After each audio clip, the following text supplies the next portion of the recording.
Studju tal-Għaqda Dinjija tas-Saħħa jikkonferma li l-Maltin għandhom aktar fiduċja fis-sigurtà u l-effettività tal-vaċċini offruti mill-maġġoranza taċ-ċittadini Ewropej. L-istudju iffoka fuq il-perċezzjoni li l-pubbliku għandu dwar is-sigurtà, l-effettività tal-vaċċin kif ukoll kemm jaħsbu li huma sikuri il-vaċċini għat-tfal. F'Malta 79% tal-persuni jemmnu li l-vaċċini offruti b'xejn miċ-ċentri tas-saħħa huma sikuri, jiġifieri 3% aktar mill-medja Ewropea. Il-WHO ikkonfermat ukoll li 84% tal-Maltin jemmnu li dawn l-istess vaċċini huma sikuri. Dan fil-waqt li 80% biss taċ-ċittadini f'pajjiżi oħra fl-Ewropa jemmnu bisħieħ fis-sigurtà tal-vaċċini. Kważi l-Maltin kollha jemmnu li huwa kruċjali li t-tfal jitlaqmu għaliex bekk ikunu protetti minn mart li jista' jiswilhom ħajjithom bħal ħosba u l-meningite. Kontrarjament il-persentaġġ ta' dawn il-persuni barra minn xtutna jammonta għal 86%.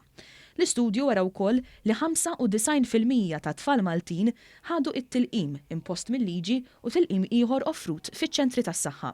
Is-Supretendent tas-Saħħa Pubblika, il-Professur Charmaine Gauci, qalet li r-riżultati li kisbet Malta f'dan l-istudju huwa sodisfaċenti ferm, hekk kif medja ta' 4% biss tal-Maltin jiddubitaw mill-vaċċini. Huwa riżultat li huwa tajjeb ħafna.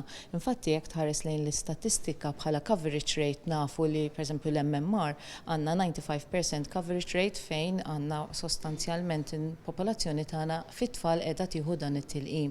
Dan huwa sforz li inti għandek ħafna ħidma għaddejja min-naħa ta' ħafna professjonisti biex aħna naħdmu biex inkomplu nikkoreġġixxu iktar dan it-tilqim. Il-Professur Gauci konfermat ukoll li għalkemm huwa biss persentaġġ żgħir tal-Maltin li jażlu li ma jeħdux it-tilqim għax huma xettiċi, dawn jistgħu jkunu teddida għas-saħħa pubblika. Nafu li s-sena l-oħra kien hemm 83,000 persuna li marad bil-ħosba madwar ir-reġjun tal-Ewropa.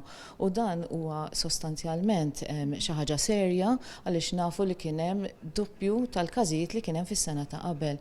Aħna u Malta s-sitwazzjoni qiegħda li s-sena l-oħra ma kienx każijiet li kienu minn hawn Malta, però salum il-ġurnata diġà kellna kważi 30 każ hawn Malta.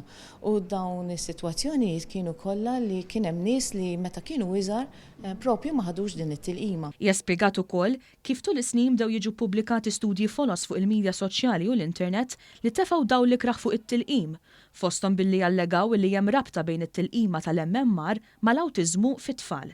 Iżda ġurnali mediċi serji kif ukoll siti tal-gvernijiet dwar is-servizzi tas-saħħa offruti fil-pajjiż jikkonfermaw li dawn l-istudji huma skorretti. Għalhekk aħna l-appell tagħna huwa li l-ġenituri għandu dejjem ikellmu mal-professjonisti jekk infittxu fuq l-internet jew inkella nitlu fis-social media sites nitlu f'dawk li huma tal-gvernijiet għax hemmhekk għandek l-informazzjoni li taf li hija tal-ġid għat-tifel tiegħek veru u hemmhekk hija dik l-informazzjoni li inti għandek issegwi. Staqsejna lil Professur Gauci jista' jsir biex tiġi indirizzata din il-fazzjoni xettika tal-popolazzjoni. Aħna nofru s-servizz tat-tilqim, għandna l-iskeda li hija b'xejn għal kulħadd, għandna ċ-ċentri tas-saħħa bl-immunization centers ġa fihom li hemmhekk letteralment wara l-bib tal-persuna, jiġifieri aċċessibilità għandna ma' kulħadd.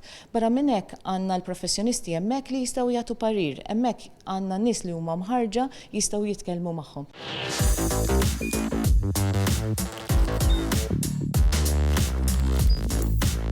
Idħol fuq one.com.mt u hemmhekk tista' tara l-programmi kollha li jxandru fuq One permezz ta' One Play.